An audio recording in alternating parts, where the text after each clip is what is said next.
Hello बच्चों, कैसे हो आप लोग। तो आज हम आपको बताएंगे कि a प्लस बी का होल स्क्वायर वाला जो सूत्र है बीजगणित का।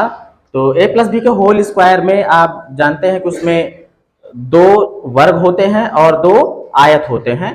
तो हमने यहाँ पे मॉडल बना लिया है। एक ये छोटा सा वर्ग है हमारे पास b भुजा वाला, और उसके बाद एक बड़ा सा वर्ग है जो a भुजा वाला है, और फिर इसके बाद दो आयत हैं जिसमें लंबाई a है और चौड़ाई b है। तो यहां पर ये देख लीजिए दूसरा है, और हमको किस सर्वसमीका का ज्यामितीय निरूपण करना है। तो ज्यामितीय निरूपण करना है हमको a प्लस बी के होल स्क्वायर का, जो हो जाता है a square plus 2ab plus B square. तो यहां पर देखिए ये फॉर्मूला लिखा हुआ है, a प्लस बी का होल स्क्वायर बराबर a square plus 2ab plus B square. इसमें आप देखिए a स्क्वायर बताता है कि कोई एक वर्ग है जिसकी भुजा क्या है, a है। ये वाला जो है b स्क्वायर बताता है कि ये भी जो है कोई एक वर्ग का क्षेत्रफल है जिसकी भुजा क्या है, b है।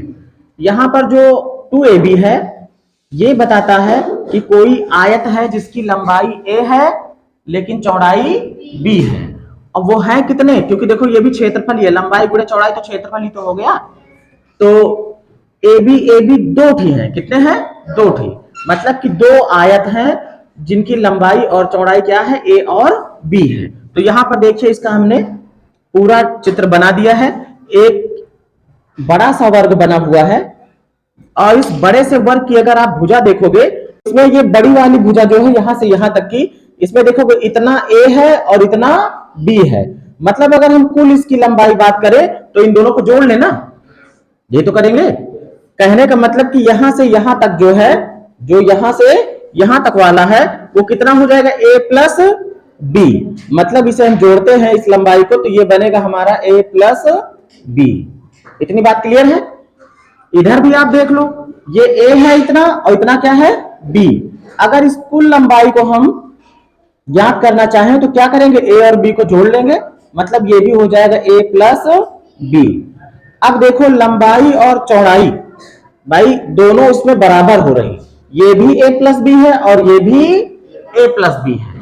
तो ये बन गया बड़ा सा एक वर्ग। क्या बन गया, वर्ग। और इसका अगर क्षेत्रफल आप निकालोगे, मतलब बड़े वाले वर्ग का अगर क्षेत्रफल निकालते हो, बड़े वर्ग का क्षेत्रफल, तो बड़े वर्ग का जो क्षेत्रफल होगा वो क्या हो जाएगा भाई, इसकी जो भुजा है वो a प्लस बी है। क्या है, a प्लस बी। और वर्ग का क्षेत्रफल क्या होता है, भुजा का वर्ग। मतलब कि भुजा कौन सी है, a प्लस बी, तो a प्लस बी का वर्ग। बात क्लियर। अभी हम इसको ढूंढ पाए। अब इसके बाद देखो, इस बड़े वाले वर्ग के अंदर a जो भुजा थी उस पर एक वर्ग है और b जो भुजा थी उस पर भी एक वर्ग है। तो इधर से a लंबाई और इधर से b लंबाई, इन दोनों के द्वारा एक आयत बन गया, और इसका क्षेत्रफल क्या हो जाएगा, आयत का क्षेत्रफल लंबाई गुणे चौड़ाई, मतलब a गुणे b।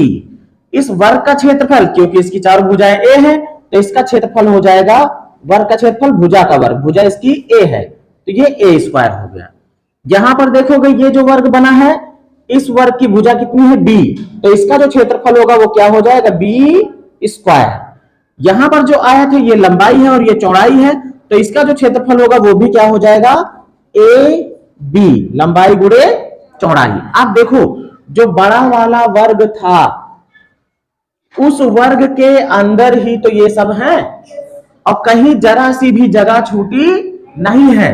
मतलब जो बड़े वाले वर्ग का जो क्षेत्रफल है वो अंदर के किन किन क्षेत्रफलों के बराबर हो रहा, a भुजा वाले वर्ग का क्षेत्रफल, b भुजा वाले वर्ग का क्षेत्रफल, ab आयत का क्षेत्रफल, ab आयत का क्षेत्रफल, इन चारों के क्षेत्रफल को जोड़ लेंगे तो बड़े वाले वर्ग के क्षेत्रफल के बराबर हो जाएगा। हो जाए कि नहीं हो जाएगा। तो हम क्या लिखेंगे भाई, देखो हमारा ये वाला क्या है, a स्क्वायर है, इतने का क्षेत्रफल a स्क्वायर यहां पे है ना, प्लस ab ये था और ये था, कितने ab, दो ab, यहां पे लिख दिया। बी ये वाला वर्ग है प्लस बी स्क्वायर। अंदर का जो ये पार्ट्स है इन सबको जोड़ लिया तो बाहर जो बड़ा वाला वर्ग है उसके क्षेत्रफल के बराबर हो गया। ये हो गया कि नहीं हो गया? अंदर का जितना एरिया था उन सबको जोड़ लिया तो बाहर जो बड़ा सा वर्ग बन रहा था उसके क्षेत्रफल के बराबर है। ये है a प्लस बी के होल स्क्वायर का ज्यामिति निरूपण। और इसको आप जो है मॉडल के द्वारा बड़े आराम से सेट कर सकते हो। आप देखो यहां पर लगाओ a स्क्वायर, फिर उसके बाद ए बी यहां का रख देते, फिर इसके बाद कौन कौन, जे वाला ए बी यहां पे आ जाएगा। उन दोनों को सेट करो। हाँ ये ए बी और ये बी स्क्वायर की साइड से पकड़ो, ऐसे दिखे, है ना। इस तरीके से ए प्लस बी के होल स्क्वायर का जो यहां पे रख लो, ए प्लस बी के होल स्क्वायर का जो ज्यामिति निरूपण है वो दिखाया जा सकता है। भाई ये ए स्क्वायर, ये एक वर्ग निकल आया यहां का, फिर उसके बाद प्लस 2ab, मतलब ए बी दो हो, एक ए बी छोड़ो ये रहा और एक ए बी ये रहा, तो ये 2ab यहां का हो गया, प्लस ये हो गया b, ये बी स्क्वायर। तो अंदर का जो पूरा क्षेत्रफल था वो बाहर वाले बड़े वाले वर्ग के क्षेत्रफल के बराबर हो जाएगा। तो ये होता है a प्लस बी के होल स्क्वायर का ज्यामिति निरूपण।